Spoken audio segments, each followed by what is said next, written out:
Over the last 20 years, with all your support, we've been able to not only launch the original MyPillow, but also the MyPillow mattress topper, Giza Dream bed sheets, My Slippers, and the MyPillow bath towels. But there's so much more. In fact, we have over 200 products, and I'm so confident that you'll love each and every one of them that when you go to MyPillow.com now, you'll immediately receive a free gift valued at $20 just for checking out the website. No purchase necessary. Get everything from MyPillow blankets, sleepwear, kitchen towels, mattresses, duvets, pet beds, body pillows, comforters, couch pillows, bathrobes, and so much more. So go to MyPillow.com or call the number on your screen. Use your promo code to get deep discounts on all MyPillow products. And remember, just for checking out MyPillow.com, you'll immediately receive a free gift valued at $20. No purchase necessary. This is a limited time promotion, so go to MyPillow.com now. Taken TV is making TV watchable again. Join us on the Active Kingdom Entertainment Network. Download Taken TV from your App Store now.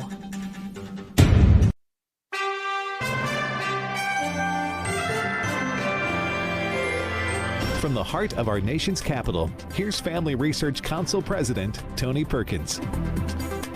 Well, good evening and welcome to this Wednesday edition of Washington Watch. I'm your host this evening, Jody Heiss, the Senior Vice President here at the Family Research Council. And as always, an honor to be filling in for Tony and an extreme honor to have you on board with us this evening as well. Let me roll out some of the highlights that we'll be bringing your way this evening on Washington Watch concerning new figures that were released by the Congressional Budget Office yesterday. According to their estimates, the federal budget deficit reached $1.6 trillion in the 10-month period ending in July. That's more than double the deficit that was seen at the same time last year. And further news, the CBO also projected that the total deficit in the current fiscal year would reach $1.7 trillion. But the Biden administration continues to tell the American public that all is fine and that the president's economic policy, dubbed Bidenomics, that it's all working just fine. Our plan is working. It's working.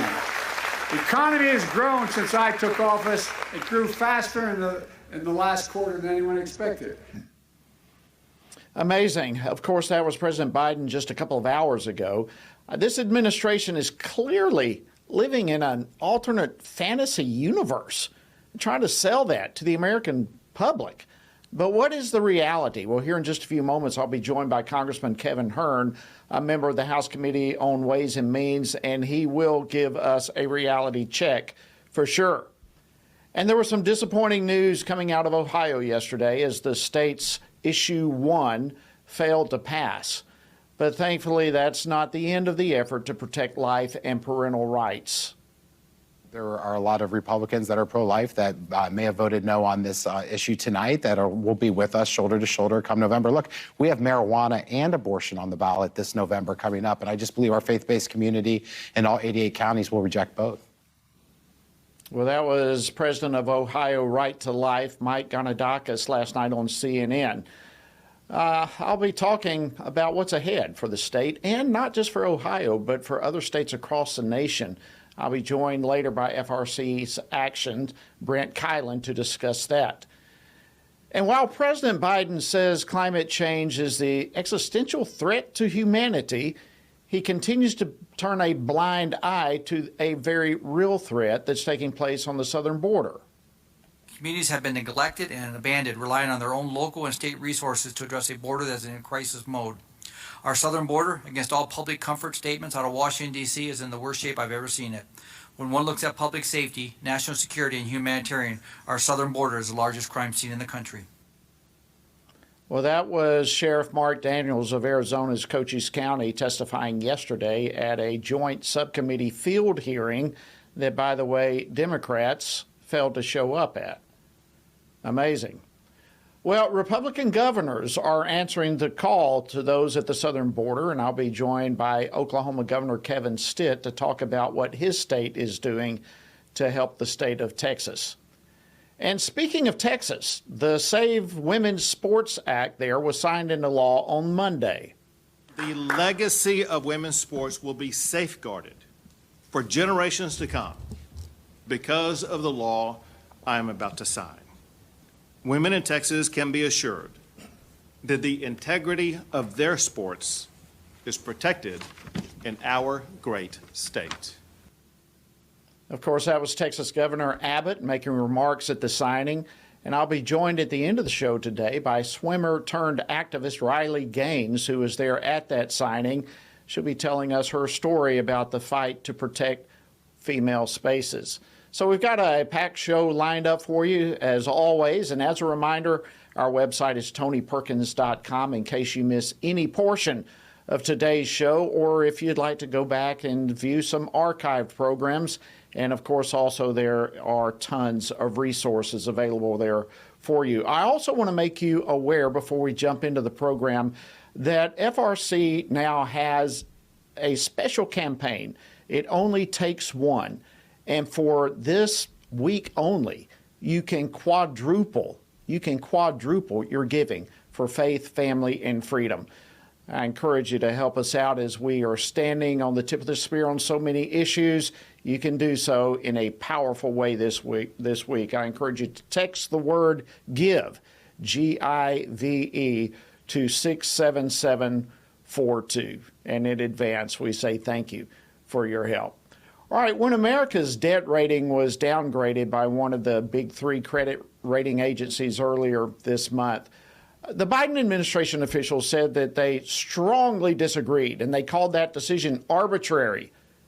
Well, yesterday, the Congressional Budget Office released their report, a grim report, projecting the total deficit for the current fiscal year at $1.7 trillion. That's up over $200 billion from the previous projection for this year. I mean, so they can't, it's just growing so astronomically, they can't even get the predictions for the current year correct. Can the Biden administration really continue to take a victory lap when it's clear that America is headed down the wrong track? Well, joining me now to discuss this is Congressman Kevin Hern. He's a member of the Ways and Means Committee. He's also chairman of the Republican Study Committee. He represents the 1st Congressional District of Oklahoma. Congressman Hern, great to see you. Welcome back to Washington Watch. Great to see you, Jody. Thanks for having me. It's always an honor to have you. All right, for those who are watching or listening who are trying even now to wrap their heads around what all of this means, can you kind of break it down for us what the CBO revealed yesterday and what it really means? Well, again, thanks for highlighting this and bringing this to everyone's attention. It's something we've been talking about for a long time on RSC, as you know. What it means is that we're spending out of control. The government is getting so big that it's even difficult for our current modeling to even keep track. When you talk to the GAO, as I've done through as chair of the RSC and have chaired the RSC budget for the last 2 years, and actually on Ways and Means looking at some of our social safety net programs, the GAO says that they can get back to us in a year, which they're basically stating the obvious, that the government has gotten so big that there's no modeling available to actually tell the American people and members of Congress just how much we're spending, where it's going, and how do we get it under control. And so we've got to change the way we're doing business. The CBO, the people working over there are doing a great job. I know many of them very well, have worked with them on many occasions. My 2 years in the Budget Committee and now going on 4 years on Ways and Means as RSC chairman of the Budget Committee. These folks are trying to get their arms around, but we are spending money so fast. And what Joe Biden has done since he's been in office is capsized the economy in the United States of America. I've had a lot of town halls this week since I've been home in Oklahoma, and Democrats and Republicans are basically knocking off the dust of somebody from down south that you're familiar with, James Carville, as he told Bill Clinton back in the day, it's about the economy, stupid. And when Joe Biden goes out and talks about Bidenomics and how great it is, he's lost complete touch. We already knew that, but now he is basically confirmed he's lost complete touch with reality in the United States of America and the connection with the American people. Yeah, it really is. And I love your word picture of capsizing the economy. I think that is just a perfect description of what's taking place. And the numbers are so astronomical. I mean, as you say, even CBO is trying to wrap their mind around how large of a problem is facing the American economy right now. Now, correct me if I'm wrong, but the numbers would have even been worse if the Supreme Court had not invalidated President Biden's broad student loan bailout scheme this past June. It would have been. And, we know that was going to be upwards of $1 trillion when it was all said and done, based on who was taking the advantage of that. I know he said $400 billion. But as we started looking and hearing from outside groups, and then CBO took another look at it, it was estimated it was going to be close to $1 trillion. If you look in these numbers that CBO released yesterday, you look at spending on the Department of Education is up 57% year over year. A lot of that is money that he has used to go through and forgive loans to the tune of $90 billion or so. When you look, one of the things I think is the most alarming, and every American can understand this, when you look at your credit card, if you're not paying your credit card off, the interest will absolutely eat you alive. And that's what is starting to happen. Interest on our debt was by far higher than anyone ever estimated, some $140 billion higher. And what's going to happen is the highest number that we're going to have on spending in the next 6 to 7 years will be the interest on our debt. That's unthinkable and frightening to think of that. I want to throw this out to you as well. All the bank failures that we've seen in recent months this past year, and what I'm seeing is there's potentially dozens and dozens more that could face the same outcome. There's still quite a bit of instability in the whole banking sector, isn't there? Well, there is. Certainly, when you look at the banking at the regional banks we saw with SVB and Signature, not a lot of loan production, but a lot of cash coming in because the federal government was just pumping literally trillions of dollars into the economy, which is what caused the 9% inflation by the the Biden administration, might as well be Obama. And what we're seeing now is the same thing. While a lot of banks didn't put money into long-term treasuries, which capsized, again, using that word, when we started seeing the inflation and the short-term yields exceeded the long-term yields. Now what we've seen is our banks, certainly community banks, have put a lot of fixed money into commercial real estate. And we already know and seeing what's happened across America with those rates becoming, fixed at a lower number, and banks are trying to figure out how to make money. So there is some risk, a lot of risk in some areas of the country where commercial real estate is being heavily leveraged in banks. And what we saw in California, the reason that SVB got out of control is because regulators weren't doing their job. So, we got to keep pushing through the Financial Services Committee, through Treasury, to make sure that the commissioners and the inspectors that are going out, the IGs that are going out across these banking communities, are looking at these banks, making sure that their liquidity ratios are in a good spot, that their right mix of their loans is in a good spot, and that we don't have any more issues with our banking system. Well, we appreciate you breaking this down for us. We're coming up, we hit on this a little bit yesterday, on the one-year anniversary of the so-called Inflation Reduction Act.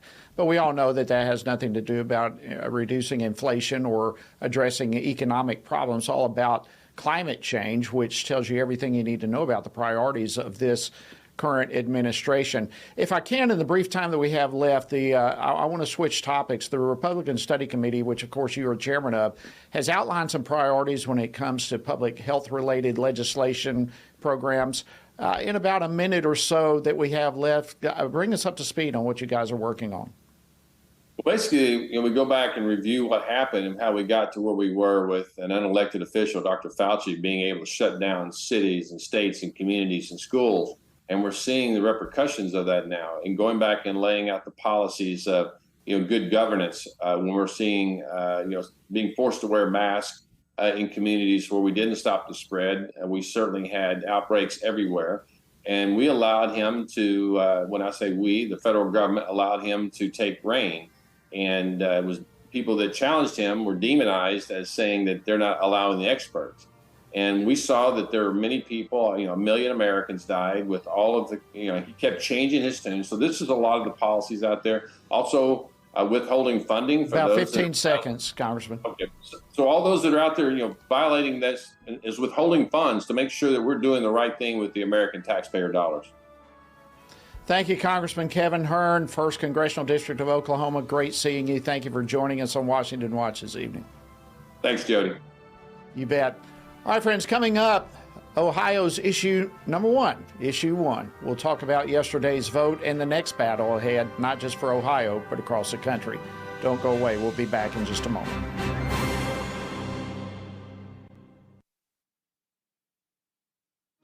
In recent years, Christians have seen an accelerated assault on not just our core beliefs, but their very foundation. Now is the time to build on that foundation, strengthen our faith, and learn how to translate our beliefs into actions that engage the culture around us.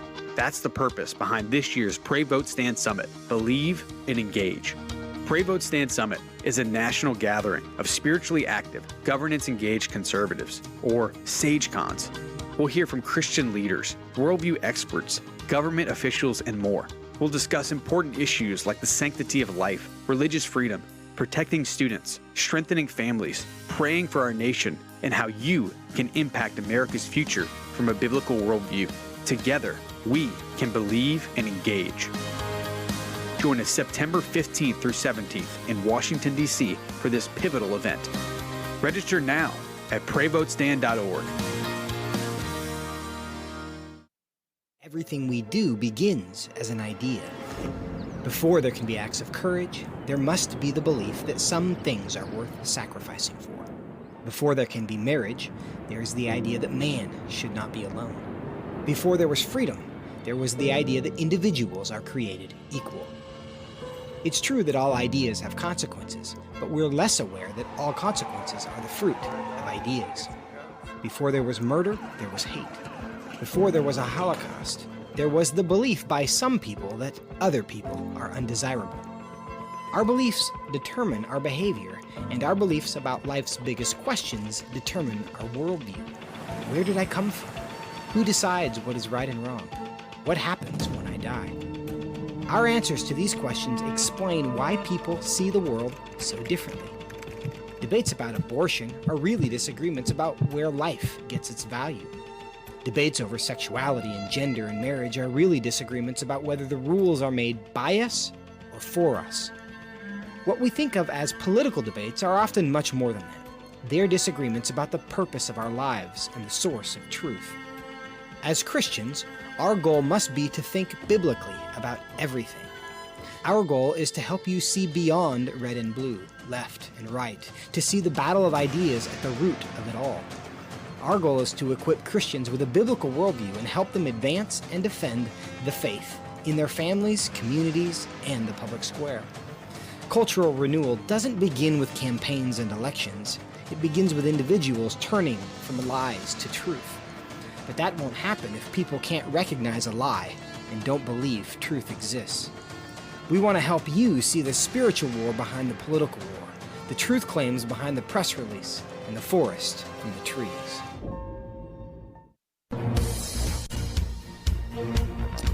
Good afternoon. Welcome back to Washington Watch. I'm your host, Jody Heiss, filling in this evening for Tony, and glad to have you on board with us. All right, listen, before I go to our next guest, I do want to mention it one more time. We have a special campaign taking place right now called It Only Takes One.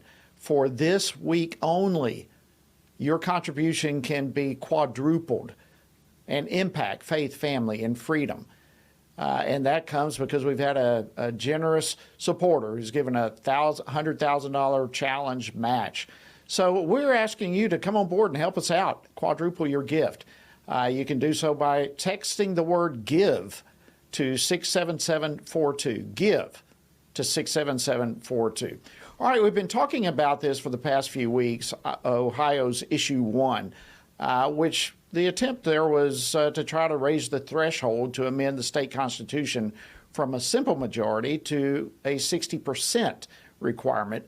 Well, yesterday, issue one failed to pass with 57% of Ohio voters going against it and 43 voting for it. So, look, that can be disappointing. But despite the loss, there is still a pathway to victory when it comes this November as it relates to stopping a proposed constitutional amendment to legalize abortion up to birth and revoking existing parental consent and notification laws. Well, joining me now to discuss this is Brent Kylan, the Vice President of FRC Action, which is the legislative affiliate of the Family Research Council. Brent, welcome back to Washington Watch. Always great to see you. Thanks, Jody. Good to be with you today. Well, thank you so much. All right, listen, let's go to issue one. While yesterday's vote, no question, was disappointing to watch as it unfolded, the fight is not over. Isn't that correct? What did we learn from the turnout yesterday and the whole thing? What is kind of the bottom line from your perspective?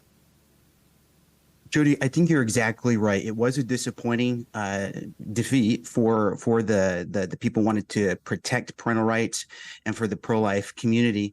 But also, like you said, this is absolutely not over. I mean, the big question, the big outcome is going to be what happens in November. And what can we learn from the result yesterday? I think there's a couple important things for us to keep in mind on this. Number one is 538 put out some interesting info looking back over the past probably 6 years. The states around the country that have tried to do similar things, raising the threshold to amend their state constitution. This has been attempted 5 times. Only one of those actually passed. And the place it passed very narrowly, 51 to 49%. And it was actually pretty narrow in scope. I think it only affected tax increases. So the fact that this was defeated yesterday, 43 to 57%, while again, a setback, disappointing result, is actually pretty par for the course. It is hard to get these things to pass when you want to change that threshold. I think the other thing we have to remember with this is not necessarily a reflection on people's position on the November vote. What we were looking at yesterday was an increase in the threshold for the Constitution on any issue. So you could have Ohio voters who maybe take the pro-parent, pro-life position, but are saying, when I look at all the issues, I actually think the threshold is good at 50%, and then I'll just vote, my position come November. So that may or may not be the case, but I think we have to remember this is not necessarily indicative of where people stand on the vote in November. Good points there. And, I think it's also important for us to understand, and this is one reason we've been dealing so much with this issue for the last couple of weeks, is what's happening in Ohio, what has happened yesterday, is not exclusive just to Ohio, and it's not just about the pro-life movement there. This is a sampling of an attack that could spread across the entire country. Isn't that right? It is so true. Jody, in my home state of Michigan, there was a very similar measure on the ballot in 2022, and unfortunately that passed. Now they're in Ohio, but they're looking at other states. We know of a couple for sure in 2024. I think New York is one, Maryland is one, where they're going to be pushing similar amendments, but there's a whole list of other states potentially in 2024. They're trying to do this in. So this is not something just affecting Ohio. This is a national strategy, and everybody wants to talk about this just in terms of the abortion issue. There's a lot of implications there. If this were to pass, it would effectively, pave the way for abortion up until the moment of birth, which is really sad. But it also is devastating to parental rights. It covers such a wide variety of issues. It's important for us to be aware of everything this entails. Okay, so let's go back to Ohio. What needs to happen between now and November? When I take a look at my home state of Michigan, what happened last November, what was really eye-opening and sad was that in surveys after the vote, there were a lot of churches and pastors that actually said they didn't even know this measure was on the ballot, or if they did, they didn't know what they were actually voting on. They didn't know what it all included. And I think we can take a lot of lessons from that. The outcome is still very much up for grabs. This is not something where this is set. It's going to come down to who gets their message out. There's a couple months to do it. If you're in Ohio, you could say, hey, let's assume the vote yesterday does indicate people's position on the November vote, that means you've got a couple months to swing 7% of the vote. If you're at 43 now, you need to get to 50. And so I think you can't say this is a defeat. You have to say, you know what, this didn't go the way I wanted, but we could absolutely win the November vote, which is what really, really matters. So I think now is the time to pray, to unite, and really roll up our sleeves and get to work on that vote in November. Well, Brent, I want to thank you so much for joining us and giving us this insight. And I want to leave this segment just by saying to all of those pastors, those workers in Ohio that gave so much effort to this. Listen, I can just say at FRC today, we prayed for you, and we're asking God to keep you energized and focused and hopeful as we're coming to what's happening in November. And we are all behind you. We're believing the favor of God and the goodness of God is going to rest upon each of you. Brent Kylan, thank you for joining us this evening on Washington Watch. We appreciate it. All right, friends, Jody. Coming up, I'll be joined by Oklahoma Governor Kevin Stitt to talk about the latest efforts towards national security and to protect women. Stay tuned.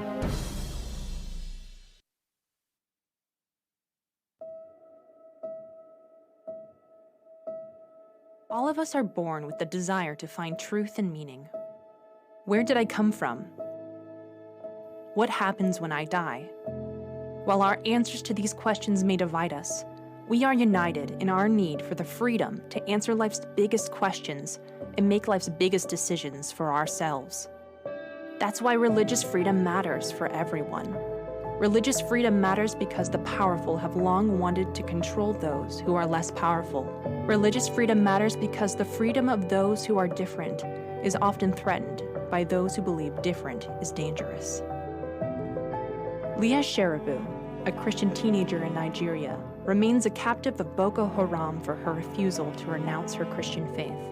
Chinese pastor Wang Yi is serving a 9-year sentence for speaking publicly against the Chinese government.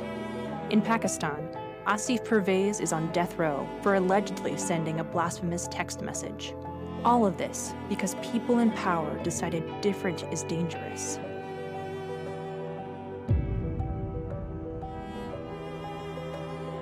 At the Center for Religious Liberty at Family Research Council, we promote religious freedom for everyone because the only alternative is religious freedom for no one. We encourage Americans and the American government to engage and advocate for the persecuted, and they do. We work every day to bring good news to the afflicted, to proclaim liberty to captives and freedom to prisoners. We do it because that's what Jesus does. We work to give freedom to others because we ourselves have been set free.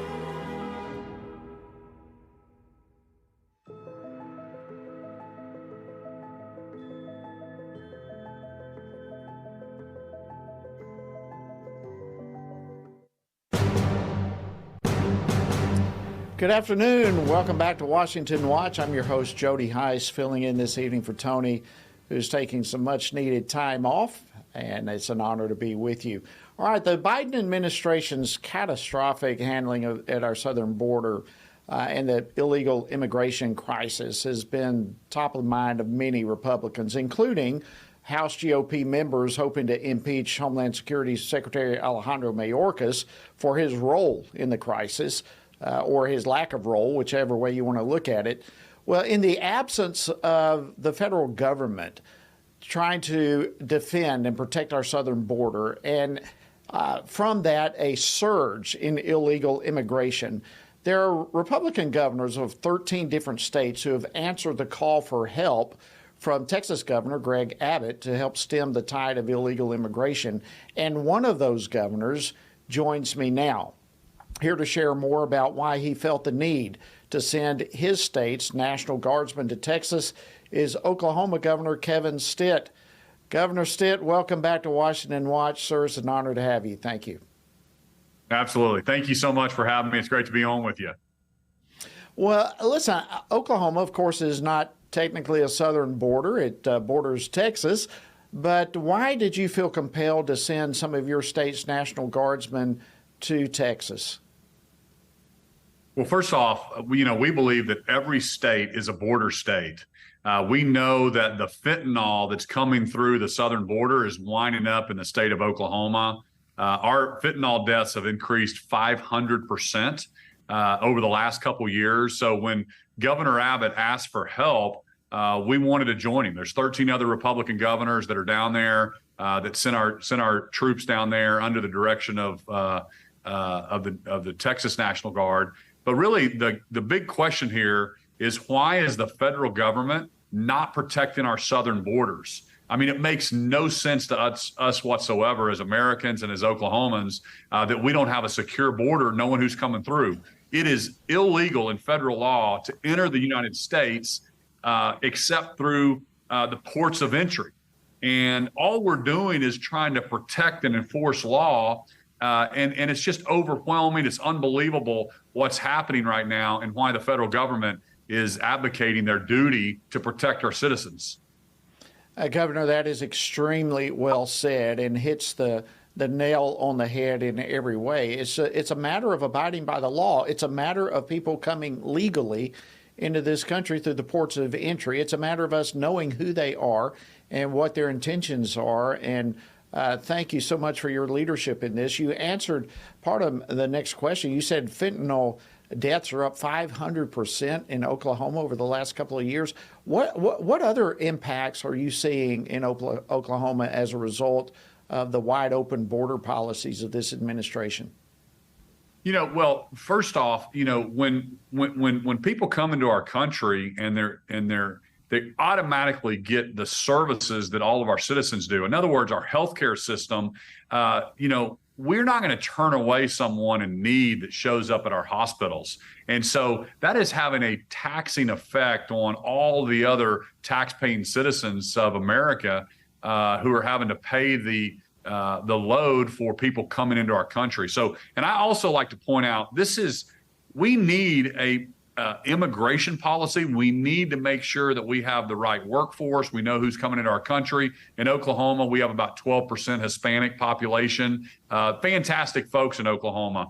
But there's a total difference with not having a secure border. So I always like to throw that out there. There's border security and then there's immigration policy, and the left tries to kind of combine those two and try to make excuses of why we're not securing our border, because the cartels are bad folks. The amount of, you can talk to Governor Abbott, but the amount of people that we've apprehended on the southern border that are on our terrorist watch list has gone up dramatically over the last couple years. So that's what we're talking about here. And really, we need to point back to, why is the federal government not doing their job, and Republican governors are having to step up to secure our southern border? That absolutely is the big question. Governor, if I can switch gears with you in the next couple of minutes that we have, tell us about the Women's Bill of Rights that you recently signed into law. You're the first governor to do such a thing by executive order. Thank you. Congratulations. But tell us a little bit about what that executive order does to draw the distinction between men and women. Yeah, again, it's kind of weird that I had to be the first governor that signed an executive order that really just defines what a man and a woman is in the state of Oklahoma. Pretty common sense to us. But the reason we did it is because I saw what was happening in other states, in California, for example, letting men say that they're a woman and then putting them in women's prison. And we're not going to let men go into women's prison in Oklahoma. We're not going to let men go into women's shelters. We're going to protect women's sports. So again, really common sense to us. We think Oklahomans they're definitely with us. Americans are with us on this issue. We're not against any one person, but we're going to protect our young women and our young ladies in the state of Oklahoma. Well, exactly right you are, Governor, and all of us say a huge thank you for your leadership on this. You've taken a lot of hit. You've been referred to as a bigot, as many of us have on multiple different issues, but you've stood strong, you've stood firmly, and we appreciate it. Thank you, Governor Stitt, for coming on the program and for all the great work you're doing. Thank you. Love being on with you guys. It's always our honor. All right, friends, coming up, I'll be joined by swimmer turned activist Riley Gaines, who was actually in Oklahoma last week for the signing of that Women's Bill of Rights. She's going to share her story and give us her take on the battle to protect female spaces and female sports. I assure you, you don't want to miss what's about to come your way. So stay tuned. We'll be right back on the other side of this break.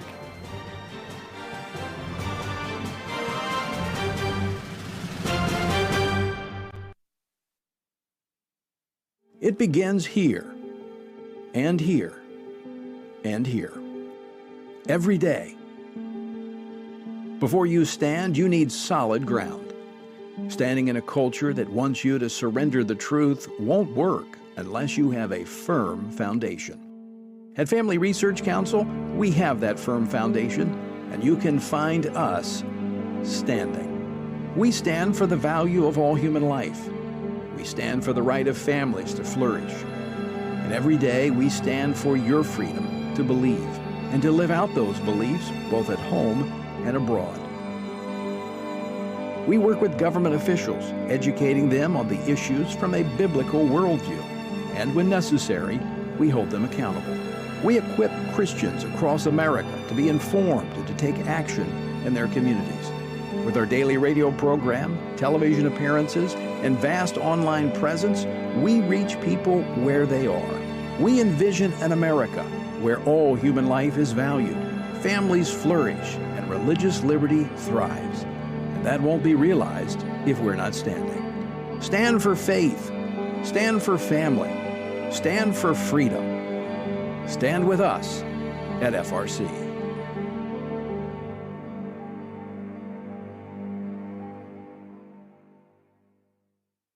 I'm often asked by people, Tony, how do you stay encouraged? How do you deal with all of the stuff in Washington, D.C., the negative policies that are attacking our faith, our family, and our freedoms? Well, you want me to let you in on the secret? It's called the Word of God. And that is why the Family Research Council embarked on Stand on the Word, a 2-year journey through the Bible. It's a chronological Bible reading plan with just 10 to 15 minutes a day. In 2 years, you will have covered the entire Bible. And to go along with this, Monday through Friday, I do a morning devotional that goes along with the reading of the day. It's all designed to encourage you on this journey because the Word of God, as the psalmist said, in my affliction, here's my comfort. Your Word gives me life. That is our source of strength. To find out more, go to tonyperkins.com or frc.org/Bible. And I invite you to join me every morning for our Stand on the Word Bible devotion. This fall, believers from across America will gather in our nation's capital. We'll hear from government leaders, policy experts, and leading Christian voices, learning how we can engage in government at every level, from local school boards to state legislatures to Congress and even the White House, to win back the soul of our nation. Join with us for the Pray, Vote, Stand Summit, Believe and Engage, September 15th through 17th. Register now at prayvotestand.org. FRC celebrating 40 years with its first president, Jerry Regier. Family Research Council is extremely important, and I think there's a lot of people, both in the Christian world as well as on Capitol Hill, that really depend on the research and the input that FRC gives them. And the impact you've had on both Congress and Senate, as well as America at large, is really quite amazing. Congratulations.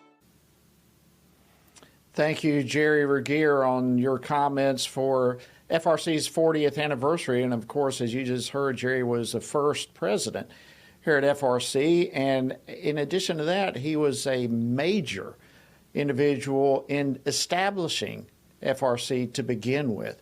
An incredible leader, an incredible man, and we are grateful for his past leadership and his continued leadership and his comments today. And I, along with that, I want to encourage you to join us this coming September 15th through 17th in Washington, D.C. at this year's Pray, Vote, Stand Summit, as we will be celebrating this 40 years of standing for faith, family, and freedom. And I want you to know right now that registration is open. It's easy to go check it out and make it all happen for yourself. Just visit prayvotestand.org, prayvotestand.org for details. and to register. And speaking of Pray Vote Stand and the summit that's coming up, my next guest is among the speakers who will be there, who you will be hearing from in person. Riley Gaines made waves, literally, for speaking out after tying UPenn swimmer Leah Thomas in the 2022 NCAA Division I Women's Swimming and Diving Championships. And, of course, Thomas, as we've highlighted numerous times on this program, is a biological male swimmer who's on the women's team.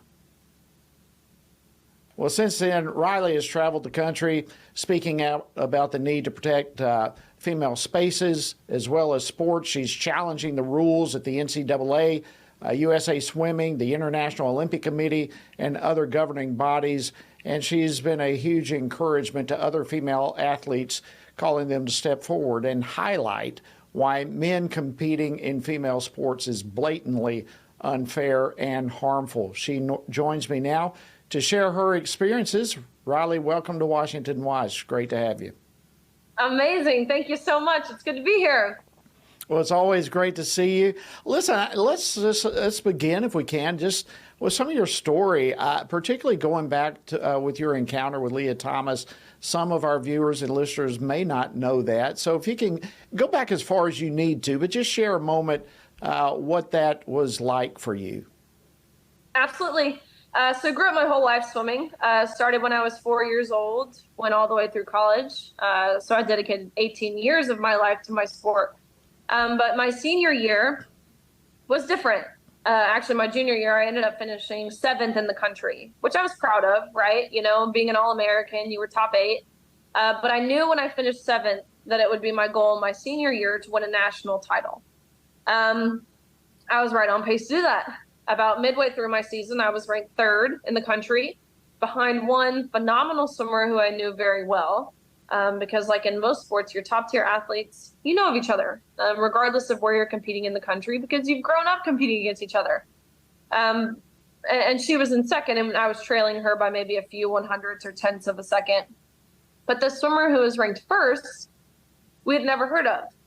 And this is the first time I became aware of a swimmer named Leah Thomas. And there was a lot of red flags at the time. Again, unbeknownst to me, this was anything other than a female until an article came out disclosing very briefly that Leah Thomas is formerly Will Thomas and swam 3 years on the men's team at University of Pennsylvania before deciding to switch to the women's team. And so I was so shocked when I read this, but really I felt a sense of relief because I then went to look up who Will Thomas was. And I saw that this was a mediocre male swimmer at best, ranking 462nd in the country when competing against the men. But that's why I say I was relieved, because I thought the NCAA would see it how I saw it and how my parents saw it and my teammates and my coaches saw it, how anyone with a brain would probably comprehend this. But they did not see it that way. They saw nothing wrong with it. And so that first day of competition at our national championships, which keep in mind, this is the fastest meet in the world, Thomas swam to a national title, becoming the first male to win a Division I NCAA title against the women. You can see in this video right here. I mean, that's domination. Swimming is a sport that's measured down to the 100th of a second, and Thomas beat every girl by body lengths. At 6'4", might I add.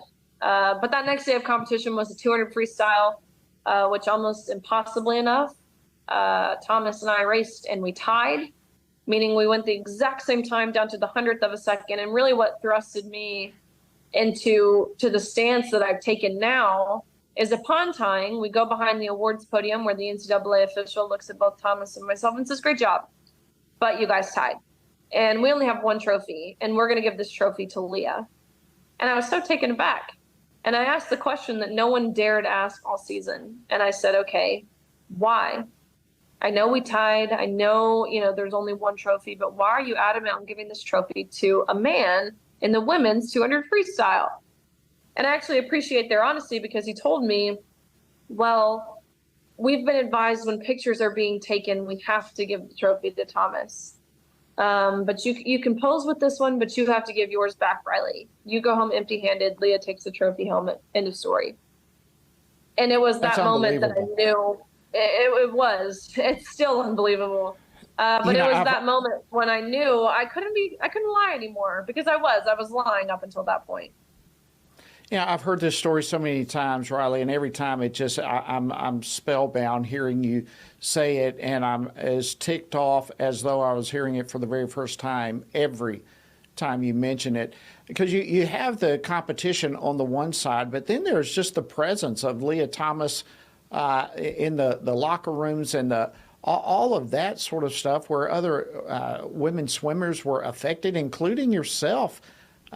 Did anyone stick up for you and the other female athletes during all of this? Really, no. Privately, of course, we would have conversations with our coaches and the parents and different people, even within the NCAA, who knew this was wrong. And of course, they felt ashamed of themselves for going along with it, but they didn't do anything about it. And that's why I waited. That's why I cowered for all season, really. By the time I learned who Leah Thomas was in November of 2021 until March of 2022, I had conversations about it, and I expressed my opinions privately, but nothing where I was willing to take a public stance, because I was scared. I was scared of the backlash. I was scared of the lies they told us, how they emotionally blackmailed us into silence. They told us that we would never get a job if we spoke out. We would lose our scholarship. We would lose our friends. You wouldn't get into grad school if you spoke out. They told us we would be murderers if we spoke out, because if any harm were to come towards Thomas's way and he were to harm himself, then we would be responsible for a murder or for a death, making us murderers. I mean, think about that. Wanting fair play, they were equating that to murder. And it worked. It worked in keeping us silent. It's stunning to hear this. So tell us what was going through your mind, what was going through your heart before you started speaking out, because as you just described, there was tremendous intimidation. There was an attempt to do everything to force you to be silent about it. But there was a breakthrough where you started working through this and you said, I've got to speak out. So before that transition, in the midst of all that, what was going through your mind and your heart before you had that breakthrough? There was a lot. I think, one, knowing what we were going through in terms of, again, the silencing and kind of the attempts to re-educate us is what they called it. They wanted us to go to counseling if we felt uncomfortable in the locker rooms. Counseling, of course, provided through the LGBTQ Education Center. And knowing what we went through, knowing what the fight to even get women's sports, and not that long ago, right? I mean, Title IX was only enacted in 1972, which sounds like a long time ago. Sorry if you were born before 1972, but that sounds like you're old, huh? No comment. Sounds like a long time ago, but it's really not. I mean, this is only 51 years ago. And so thinking about the fight to get the opportunities that I was so blessed to have, and then thinking about the next generation of female athletes, next generation of women, or really of humans, especially Christians. I mean, what we're up against, and those who don't yet have a voice, those who don't yet understand the implications of what this means for them, that's who I'm fighting for. It's not for me. I'm done competing. No one wants to see me swim anymore. I'd probably drown at this point if I even tried. So it's not for me. It's so much bigger than me. And I think realizing that, seeing what I saw, facing what I faced, I felt like I was lying to myself. It felt wrong to watch this happen and do nothing about it. Well, thank you for taking the stand, Riley. It's been an inspiration to thousands and thousands. So let's get into this. You just provided a perfect segue. You're now traveling all across this country. You're speaking out on this issue with great personal emotion and experience backing up your comments. Recently, you were in Oklahoma. You were in Texas. Tell us about what you've been doing, what you've been seeing, what you're hearing from people.